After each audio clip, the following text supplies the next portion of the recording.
P.J. O'Rourke made his reputation as the Republican scourge of the woolly-minded Liberals. He said a lot of things that the soft left needed to hear, and then on September the 11th, 2001, a hard rain fell in New York. The following week, P.J. was in London. P.J., the only thing I know about what we're about to do is it's not going to be like what it would have been about 2 weeks ago. Yes, the world hasn't changed. We've heard a lot of the world has changed. The world was, there was a lot of evil in the world. There's still a lot of evil in the world, but our way of looking at the world may have changed a little bit. Of course, a lot of people's lives have changed in the most disastrous sort of way. All this stuff is already in your books. I was just thinking about it today, just how serious your books are underneath. They really are about poverty, starvation, the world's problems. And it's not that you're funny about that. You're really funny about people's attitudes towards it and the agonies that intellectuals put themselves through about America's role in the world. And that this is now, the whole question has now become very acute. There are an enormous number of people who are at least notionally Muslim in the world, ranging from the depths of the Philippines to the 7-Eleven in my neighborhood. And I suppose, assuming that this terrorism is being conducted on the theory of previous terrorisms, that part of the idea is to galvanize them into an us and them sort of thing, so that they feel that they are on a particular side in some sort of holy war against the other side, which would be us. They aren't, of course. The great majority of Muslims in the world are Muslim like I'm a Methodist. And this is not to say that I'm not a religious person. I mean, it's just that I'm not looking to establish a fundamentalist Methodist state. You don't want to kill people who are not Methodist, like me, for example. No. I'm a Presbyterian. You don't want to kill me. No. In fact, I really have to sort of think about it pretty hard to remember what it is that sets us apart. Oh, predestinarian. You're a predestinarian. We're free will. Our hymns are better. Well, this is exactly the point. But when you expand it, you realize that what we call the ordinary Muslims, the moderate Muslims, they are the pigs in the middle. They're going to get squeezed. Oh, they are. I don't think pig was the word you wanted to choose. Being culturally sensitive as we are. Yes, I mean, they're in a terrific bind. They're in the situation. Well, I mean, we say, oh, I don't understand any of this. How can people be suicide bombers and stuff? But we have them ourselves. I'm Irish. I understand this sort of thing. This is, if we go back, say, to Easter Rebellion time, the regular people who are Muslim are in the position of the ordinary Irish, caught in the middle between a group that was fanatical and a group against whom they had some valid complaints. It does present a tremendous problem, doesn't it, to the emerging, or we hope it's emerging, secular Muslim intelligentsia. Tremendous problem to the emerging secular, cosmopolitan, comfy, middle-class world that I think that we would all like to live in. And many of them, of course, have been exported into the West. So they have a problem. And then throughout the Muslim lands, if these countries are developing what we recognize as I wouldn't say a skeptical way of life, but a balanced way of life between belief and behavior. They're going to be put on the spot in a big way, and that's one of the things that terrorism must be out to do. It is, and that's why our response to it has to be, now we're not going to be able to avoid that entirely, because anything we do is going to cause a certain amount of that, but if we were to do something just, well, Clinton-esque, really. I mean, Clinton's response to something like this would be to cry copious tears, which he probably would feel at the moment that he was crying them, and then lob a few cruise missiles, blow up an aspirin factory in Khartoum, and declare victory and move on to his next girlfriend or whatever. And Bush isn't like that, huh? Well, we don't know. We'll see. I mean, so far he hasn't been. There was tremendous political pressure in the United States, and I'm sure there's some political pressure in Europe too, to do something dramatic to show that we have resolve, that we're not going to let this sort of thing slide, that there is some sort of international. And he has resisted doing something precipitate at any rate. Now, when he does do something, will it be the right thing? We shall see. He gets a kind of comic press here, even in right-leaning newspapers, as a sort of inarticulate text and so on. He's always struck me as a little bit brighter than that. For one thing, he's president of the United States, which is not that easy to do. You have to beat Al Gore. No, especially when you had to get it by such a complicated method. I think that he and his showed themselves to be Quite clever in Florida, at any rate, but, if not on the campaign trail. Although that was an amazing American political campaign, even by American campaign standards. Bush lost Michigan. Now, Michigan is, of course, where Detroit is. How stupid do you have to be to lose Michigan to a man, Al Gore, who hates cars? I mean, you go to Michigan, you hold up Earth into balance, and you say, man hates cars, wrote it in a book. You know, I mean, that's all there is to it. On the other hand, how bad, how stupid do you have to be the sitting vice president in a very popular administration during an enormous economic boom, not a cloud on the horizon, or very few at that time during the election, and you can't manage a decisive win over this tongue-bungled, Texan. Who is suddenly emerging as more eloquent than we thought, but I think we are at liberty to suppose that his speechwriters are improving. First couple of responses that Bush made to this were not very good. They had those rounded phrases, those tropes. You can shake the foundation of the World Trade Center, but you cannot shake the foundation of America, which I thought in the circumstance was, I would have preferred inarticulate rage. Just rhetoric. And we know he can do half of that, so I mean, it was halfway there. But by the time he was in New York talking to the rescue workers, he was speaking like himself. I'm sure he had a little bit of assistance. You don't become president without getting that. But I mean, he was speaking in a much more sort of regular person way. And I've always felt that George is not a great speechmaker, but he was terrific when he addressed Congress when Blair was there. And he's been very good. And I think Americans look at him and they say, gee, when I have to get up to speak at Rotary, that's kind of what I sound like. I mean, I think Americans are sympathetic to the fact that he's not a glib. There does seem to be such a hunger for the leader principle, not just in the U.S., but across the world with relation to the U.S.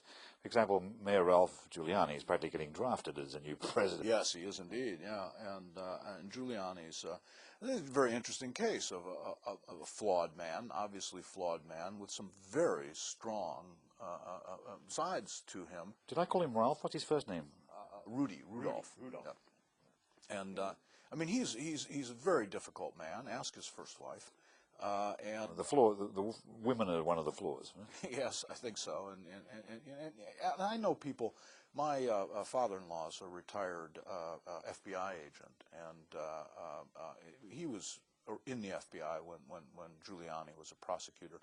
And the opinion of the people that worked with him was that he was a bit of a glory hound, that he was a bit of an attention hog, that he was a bit of a martinet, and so on. New York, of course, a very chaotic city, needs a bit of that, maybe. And when the chips were down, and perhaps, again, no better choice of phrase than your pig, but anyway, when things were bad, he really came through, and that's what you want.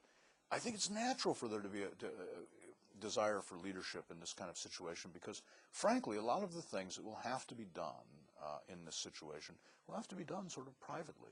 I think that's why there's a certain satisfaction that Colin Powell is there, because you do think that no matter how gung-ho the president and the people around him get, Colin Powell is the voice of moderation, because Colin Powell is the man who did not invade Iraq. Which may not have been the right decision. I tend to agree that it was. But I'll tell you, I was on the Mutlah Ridge. I was covering all that. I was out there, and I was on the Mutlah Ridge a day after the slaughter of Iraqi troops up there, and the bodies are still around and so on. And I was sickened. And at that time, I supported stopping the war when it was turning into a slaughter, and I supported stopping it. Hindsight is 20/20, of course, and we maybe shouldn't have done that. But there's Powell, but he's also balanced by, now see, I think there's a European idea that Bush is very gung-ho. We don't really know that. I mean, his father was a man of calm and calculation. Great coalition builder. Great coalition builder. Great on the phones. Worked very patiently in the run-up to the Gulf War. I think that people hear that Texan accent and read. I mean, after all, this is a Bush and a Yaley, and I mean, it's a gift to what you would describe as, I think, as the liberal view of America's role in the world. That that the president should sound as if he should be wearing a 10-gallon hat. I've just been in Australia, and the Australian intelligentsia and the media as a whole behave roughly the way... Did you just use the phrase Australian intelligentsia? There is an Australian intelligentsia. I know the guy very well. I know the Australian intelligence well. I have a drink with him every time I'm there. I'll have no mockery from you on this one, PJ. Sorry, I'm from Ohio. Well-known. Australia is practically staffed with intelligence. That's what Australia really has got. And there is more than one of them, and the British equivalent are united in this view of America's role in the world. And if you've been following the press here, this is the first thing that comes up to question. Some would say with indecent haste after the events. America was practically being blamed for it. Certainly in the New Statesman, who's... well, that's not... It hasn't got a wide circulation. well, and deservedly so. And still, if I find the person who wrote that leader... Well, I think that was just plain foolish. But The Guardian has a much more civilized view of that, and yet that's the tendency. I think it's important to understand that America's role is... it's large part accidental. I mean, we are not the Roman Empire that conquered a bunch of the world, or, for that matter, the British Empire that conquered a bunch of the world. I mean, we did conquer a big slice of our continent, but it was a long time ago, long, long before we became rich or powerful or a player on the international scene. America kind of stumbled into being the richest and most powerful country in the world, never intending to particularly. Our secret has been a large, diverse population of free people, an economic system that's been very effective, a large internal market, a number of things like that. And we just wound up when all the other players had sat down, we were still standing. It's not like something we set out to do. That said, we cannot pretend that we're Belgium. I wrote a piece for the...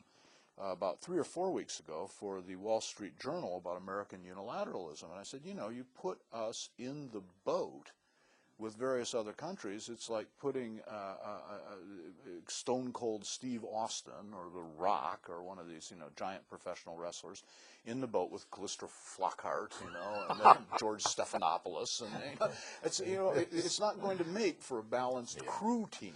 You could have said that without America there wouldn't have been a Belgium. Well, I could have, but I didn't. Well, I didn't give in to temptation. I'll say it for you, because I have a very clear-cut view on it. America simply saved civilization in World War II.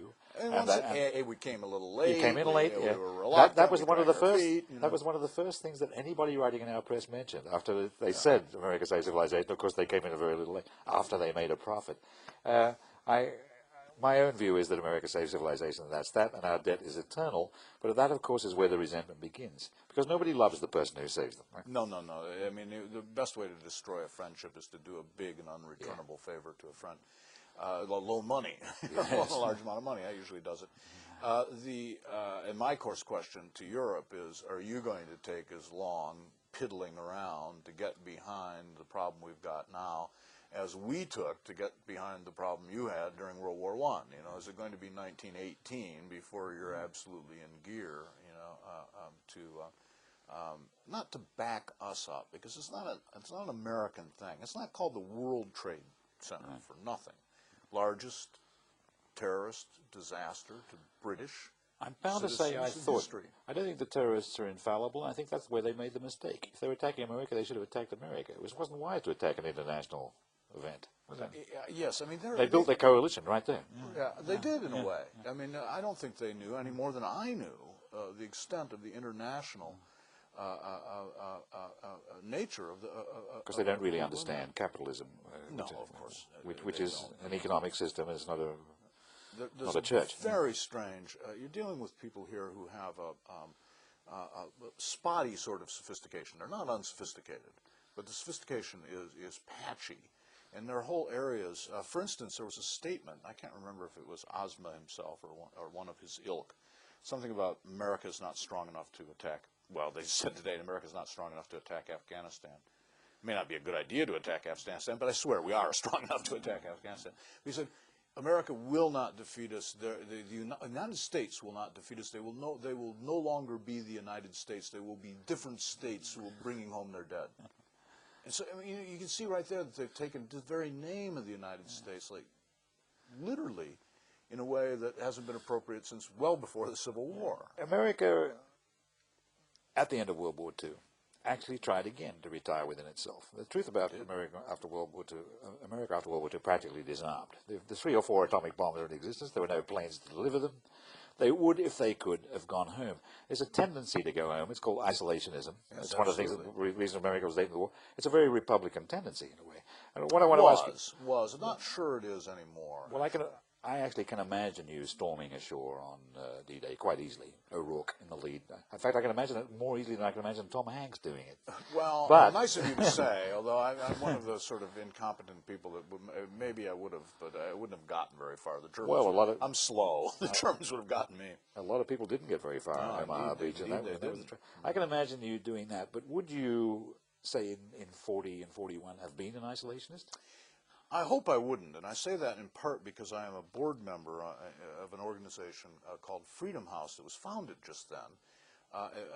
We just had our anniversary, and it was founded by Wendell Willkie, then America's most prominent Republican, and of all people, Eleanor Roosevelt, a very odd political bedfellows. But it was founded for the purpose of convincing America not to be isolationist. And their argument was, and our argument at Freedom House remains, that America has no choice. Given the size that we are, given the economic size that we are, given the role that we play, will we, nil we, in the world, that what we do causes international effect. Whether we want to be isolationist or not, we might as well face up to the fact, deal with it, and get our policy going accordingly. I don't really buy the idea that the terrorists, if there is such a single group, are reacting to American foreign policy in the Middle East. I don't think Osama bin Laden cares a damn about Israelis and Palestinians. That is, of course, all very complicated, and I mean, the fact that there's been a flashpoint in the Middle East for so long distracts us from a larger problem, and I think that really what Osama bin Laden and his ilk and other Islamicists are most worried about is the growth of a prosperous, middle-class, democratic, secular, cosmopolitan world all over the world, including the Muslim world. This threatens their idea of society. This threatens their absolute reliance on religious orthodoxy. They are very, very frightened of this, and quite rightly, they think the largest target in this change in the world is the United States. We didn't cause this change in the world, but we are the largest example of it, and we are part of the engine, a very large part of the engine that makes it go. But our situation is very like the situation of Britain in the 19th century. Anything that happened in the world was blamed on Britain. And if you go out back in India, or you go out back in Pakistan, or you go out back in parts of former British Africa, you will get the locals to tell you that whatever disaster, the drought, the goats dying, whatever it is, it was the British, or maybe it will be a conspiracy of the British and the Jews. You don't have to go very far out back in Australia to hear the same argument now. No kidding, or Ireland, for that matter. Yeah, so there are places around the globe that haven't quite gotten up to speed to blame everything on America, you know. And someday, doubtless, it'll be the EU, you know, or perhaps Singapore, or who knows. In your latest book, it's not just you being the chief executive officer on the sofa. There's this little presence down there on the floor. A couple of them. Yeah. the godchildren. It's a book about what to tell the kids. And I've often thought the same as the years go by. What sort of world are our children moving into? And I hope it's this. I think we both want the same world, and it's got a lot to do with the separation of the state from religion. It's, in other words, theocracy and democracy are not compatible. And part of the problem, I mean, if we're going to talk frankly about the problems that we're facing in the Islamic world, as a religion, Islam does not have, at least so far, the germ of that separation between church and state. This is a dynamite subject, and I'm trepidatious even moving in. A lot of trouble about this. But let's get into trouble, because I think exactly the same. I think the focus of the whole business is that Islam has not developed a secular intelligentsia. There was a chance of it in the 19th century when the Quran was starting to be examined in a scholarly fashion. That was stopped. And that's the biggest problem that Islam faces. As far as I know, the women especially. Well, that of course is another very big problem. You cannot move into the modern world without women. If you try and move into the modern world without taking your wife along, you get in trouble. I speak with authority on this. I don't speak with authority on the Quran, of course, but as far as I know, there is no equivalent to Christ's statement to render unto Caesar what is Caesar's and unto God what There is was certainly God's. no equivalent to his statement that let you among you who is without sin cast the first stone. Sharia law says that if 4 people catch you in adultery, you can be stoned. That's a very different thing. 4? That's strict Sharia law. And Really? You know, I've only been ever caught by 1. but Lets me out. there is no equivalent to Jesus' figure saying, well, if you catch her, 4 of you catch her, then you can stone. Now, this problem is not by any means limited to Islam. It was a long time in Western society before the idea, if not the fact, of theocracy was abandoned. It was a long time before religion ceased to be lethal, and it was when religion was united with the state. Yes, indeed it was. And with Orthodox Judaism, I spent Passover and Easter to me in Israel. There was fury in Israel. A lot of the Israelis I talked to were very mad, and they weren't mad at the Palestinians. They were mad at Orthodox Jews. There's tremendous division in that country, and the Orthodox Jews, of course, some of them at any rate, would like a theocracy. So this is not a problem that's the whole idea of Eretz Israel is a menace. In fact, it's because that's the artificial extension of land. And it's a menace to the secular, cosmopolitan Israelis, the Israelis who represent our point of view on what a free society and a democratic society ought to be. You've been there several times without getting your ass blown off. I have, I'm glad to say. And you've been many, many places, hot spots in the world without getting your ass blown off. But, touch wood. But what's coming up next may increase the chance of getting your eyes blown off by an exponential. A couple of adorable little kids at home. Exactly. That's what I was going to ask. Yeah, which is pouring a little bit of cold water on my desire to see. What are your responsibilities now? Is the question. Yes, the interior of Afghanistan and I are probably not going to be in close proximity soon. I hope. This doesn't mean I'm going to stop going to.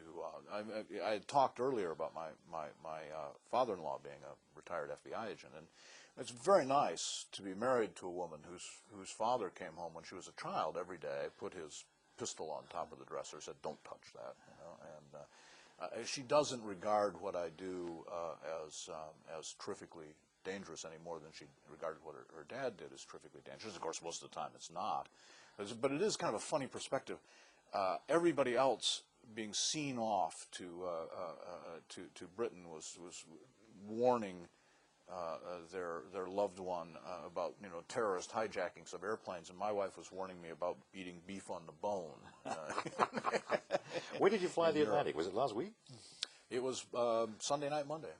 I just got on an almost empty plane, I imagine. Right? About half empty it was, or maybe even a little more than half. And a BA, I'm glad to say, I'm very loyal to. Well, it speaks well for you, because when the Gulf War broke out, Sylvester Stallone, of all people, did not go to the Cannes Film Festival. I remember, I'd forgotten. That was Rambo. Rambo didn't show up. Yeah, well, okay. There he was, grenades on his lapel, but he didn't go. Hell no, I won't go. I was. But you came. You actually. Well, this is not very dangerous. I think that if they are going to have a second strike, they'll figure out something else that, there'll be very much a hit them where they ain't sort of thing. I'm a big fan of there's a website magazine, which I'm sure you know, called The Onion, which I think very is good. Brilliant construction. Very good. And it went silent last week. And rightly so. Yeah. Rightly so. As a professional humorist of 30 years or so, standing, humor is an important tool. It's an important tool of social criticism. It's an important psychological release. It's vital to civilization.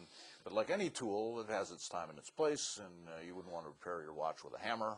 And there are times when the humorist should shut up. This is probably one of them. But at any rate, I'm not cracking wise. No. There is a way of speaking of serious matters lightly, and I think even in these circumstances we can do that. But it has changed the tone, and America is now looking again at something that almost tore the country apart during the time of the Vietnam War, which is the boys going overseas to get shot at. And I think this is a very different America. It's a very different America from the America of Vietnam. Different war. It's a very different war, of course, and the nature of this war is going to be very different. It's going to be fought by professional people who are very devoted to what they're doing, for one thing. For another thing, America was a very much more of an elitist country at the time that we got into Vietnam. Vietnam was the idea of some brainiacs, and all gone to Harvard and Yale, hung around with no one but each other, and had lots of chats with each other inside Washington, and never really consulted. The East Coast foreign policy elite, I believe they call themselves. Yes, they were, and that's gone.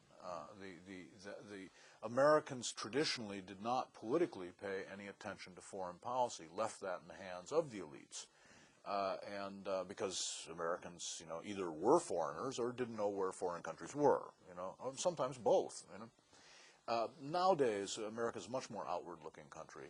Foreign policy is very much on the table as part of the general political debate. Nothing is going to happen in the United States without informed consent of the American people. American people did the American people did consent to our involvement in Vietnam initially, but you cannot very well call it an informed consent. We knew very little about the country, the political situation, even the geography of it, and I think that can be said about several other of our involvements. But this is not any longer true. Americans are pretty well informed about this kind of thing. PJ, it's been fascinating.